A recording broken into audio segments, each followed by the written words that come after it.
வாக்கு திருட்டு இது குறித்து ராகுல் காந்தி பேசுகிறாரு. அதை வைத்து பெரிய போராட்டங்கள்லாம் அல்லாஹ்லாம் பண்ணாங்க.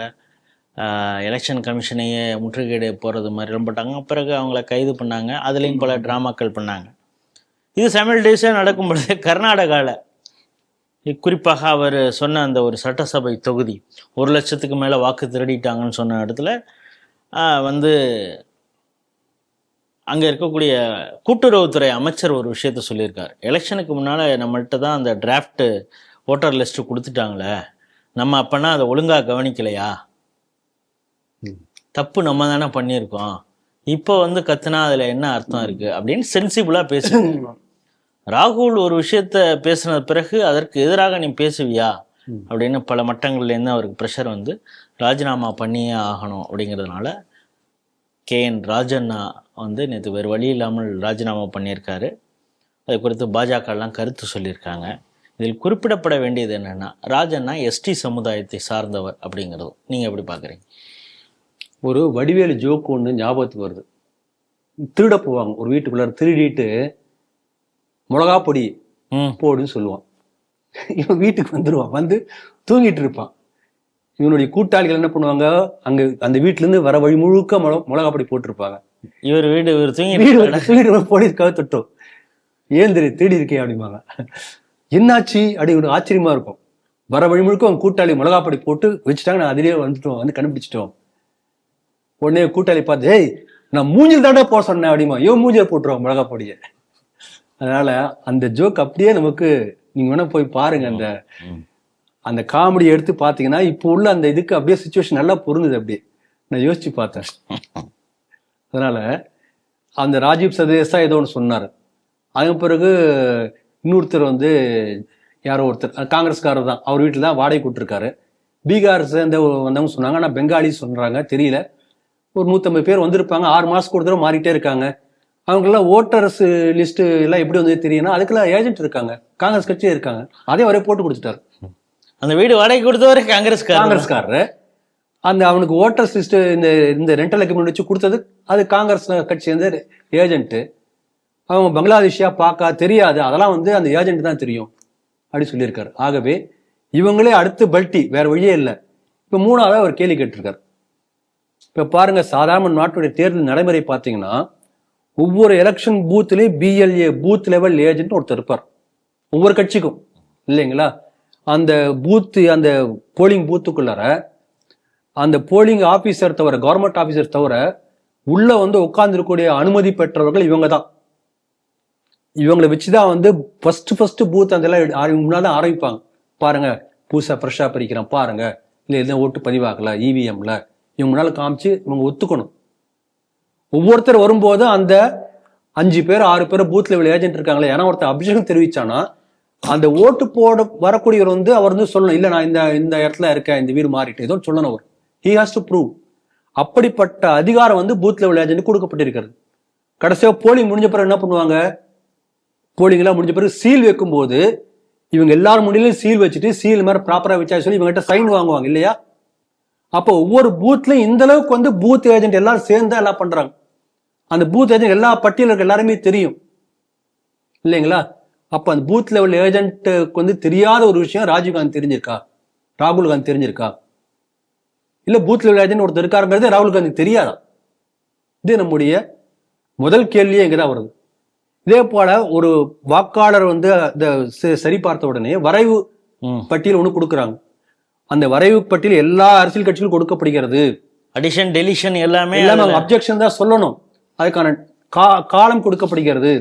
இதெல்லாம் கொடுத்த பிறகு வந்து நீ வந்து பல வருஷம் ஆன பிறகு 10 வருஷம் கழிச்சு திடீர்னு வந்து அப்ப எலெக்ஷன் நடந்தது இல்ல, அப்போ வந்து இந்த மாதிரி நீங்க கோல்மால் பண்ணீங்க அதெல்லாம் ஜெயிச்சீங்க என்று சொன்னா என்ன அர்த்தம்? எலெக்ஷன் முடிஞ்ச உடனே ஏன் சொல்லல? அப்படி நீ மறந்துட்டா கூட எலெக்ஷன் முடிஞ்ச உடனே அடுத்த வருஷம் சொல்ல, ஏன் சொல்லல? இத்தனை வருஷம் என்ன பண்ண, தூங்கிட்டு இருந்தியா? இந்த கேள்வித்தான் அந்த ராஜானாங்கிறவர் கேட்டிருக்காரு. நல்ல சென்சிபிள் கொஸ்டின் தான். அது கர்நாடகாவை பொறுத்த வரைக்கும் வந்து அந்த நீங்க சொல்லக்கூடிய இந்த பட்டியல் தயாரிக்கும் போது காங்கிரஸ் கட்சி தான் ஆட்சியிலே இருந்திருக்கு. அப்ப நீங்களே வந்து முறைகேடு பண்ணீங்களா? அததான் அவரும் சொல்லியிருக்காரு, நம்ம தானே அப்ப ஆட்சியில. அப்போ நீ 1,00,000 வந்து வாக்கு வந்து திருடப்பட்டதுன்னா அது நீதான் பண்ணிருக்கணும் இல்லையா? ஆகவே இதுதான் கேட்கக்கூடிய கேள்வி. அதனால இதுல ஏற்கனவே போன செய்திகள் சிந்தனைகளில் பார்த்தோம். இதற்கான சான்றுகள் முழுக்க முழுக்க மேடையிலே தரப்படுகின்றன. ஒரு கட்சி கூட்டத்தில் தரப்படுகின்றதே தவிர ஆக்சுவல் எவிடன்ஸ் கோர்ட்லயோ அல்லது எலெக்ஷன் கமிஷன் முன்னாலேயோ தரப்படவில்லை. ரைட்டிங்ல கொடுக்கப்படலை.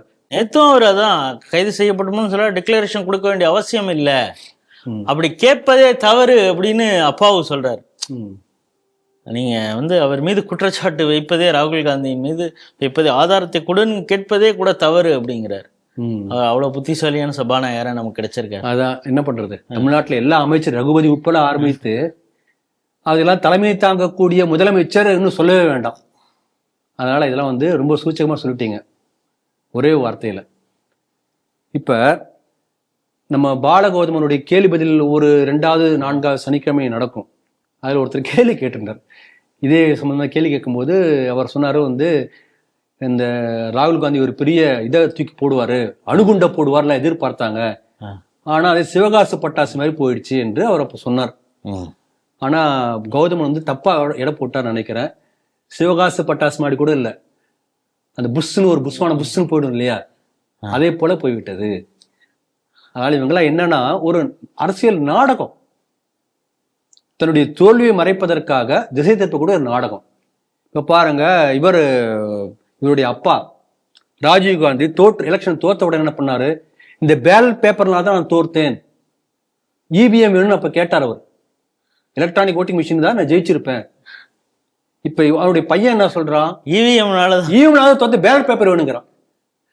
தமிழ்ல ஒரு பழமொழி சொல்லுவாங்க, ஆடத் தெரியாத நாட்டியக்காரி மேடை கோணல் சொன்னாலாம். அதான் நமக்கு ஞாபகத்துக்கு வருகிறது. ஆகவே மக்களை ஏமாற்றக்கூடிய ஒரு பிழைப்பு இது. இதுல பாத்தீங்கன்னா இன்னும் ரொம்ப மனசு, இப்ப பீகார்ல பண்ண பிறகு இப்ப ஒரு ஆய்வு அறிக்கை ஒண்ணு வந்திருக்கு. ஒரு தனியார் என்ஜிஓ அந்த ஆய்வை செஞ்சிருக்காங்க. அதுக்கான டீட்டெயில்ஸ் கொடுத்துருக்காங்க. கிட்டத்தட்ட மேற்கு வங்காளத்துக்கு மட்டுமே 1.25 கோடி பேர் பங்களாதேஷ் ஓட்டரா இருப்பாங்க என்று ஒரு சஸ்பிஷன், ப்ரொஜெக்ஷன். அது மேபி ஹைப்படா இருக்கலாம் அல்லது இப்படிலாம் இருக்கலாம். ஆனால் ஜாஸ்தியா தான் பெரிய அளவுல இருக்கு. கோடி என்று சொல்லக்கூடிய அளவுக்கு பங்களாதேஷ் இன்ஃபில்ட்ரேட்டர்ஸ் பிகம் ஓட்டர்ஸ் இன் வெஸ்ட் பெங்கால். அந்த திமிரில் தான் இந்த மமதா பானர்ஜி ஆடிக்கொண்டிருக்கிறாள் என்று நாம புரிந்து கொள்ள முடிகிறது. அதனால அடுத்தது என்ன பண்ண போறாங்க தெரியாது. அதனால இன்னும் இதே போல பல இந்த ராகுல் காந்தியுடைய கூத்துக்கள் நிறைய வர வாய்ப்பு இருக்கிறது. ஏன்னா இந்த நாட்டில் டீஸ்டெபிலைஸ் பண்ணுங்கிறதா சோரஸுடைய விருப்பம். இப்ப ட்ரம்ப் ஒன்றும் பண்ண முடியல, மோடி அரசை மோதி பார்த்தா ஒன்றும் பண்ண முடியல. அப்ப ஏதாவது இன்னொரு 3வது நபர் மூலமாக இல்லை இன்னொரு வகையில இன்டைரக்டா இந்த நாட்டில் டீஸ்டெபிலைஸ் பண்ண முடியுமா, குழப்பத்தை பிரச்சனை ஏற்படுத்தும் என்று தான் அந்த முயற்சி பண்ணுவாங்க. அதற்கான ஏஜென்ட்டுகளாக இந்த ராகுல் காந்தி போன்ற ஆட்கள் பல பேர் இன்னும் எதிர்கட்சியாக எதிரி கட்சிகளாக மாறக்கூடிய வாய்ப்பு இன்னும் நிறைய வரக்கூடிய வாய்ப்பு இருக்கிறது. அதனால நம்முடைய நாட்டு அரசாங்கம் தெளிவா ஒரு என்ன சொல்றது, ஒரு நல்ல ஒரு கடுமையான நடவடிக்கை எடுக்கணும்.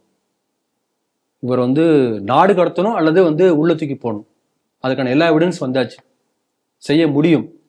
ஏன்னா இவருக்கு பிரிட்டிஷ் பிரஜை என்று சொல்லக்கூடிய அந்த வழக்கு நீதிமன்றத்தில் வந்த போது ஆதாரங்களை கொடுப்பதற்கு காலம் தாழ்த்தியன் காரணமாக அவர் விடுவிக்கப்பட்டார் எல்லாருக்கும் தெரியும். அப்படிப்பட்ட ஒரு பாவச்செயலை செய்ததற்கு பிராயசித்தமாவது இந்த ராகுல் காந்தி கைது செய்யப்பட வேண்டும் அல்லது நாடு கடத்தப்பட வேண்டும்.